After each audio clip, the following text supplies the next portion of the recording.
So we're here in Jackson, Michigan, working on the plaster ceiling today. At first I was going to cover the whole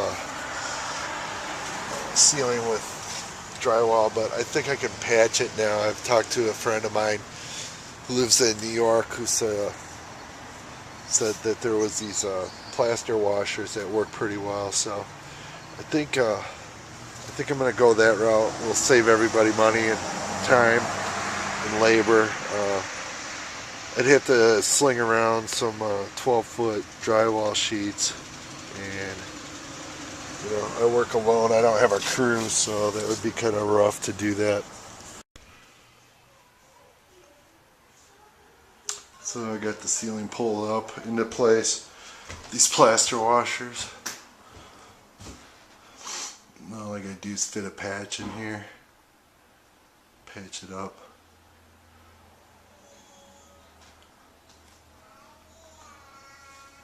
Not sure when this house was built, but look at these floors, man. Freaking killer.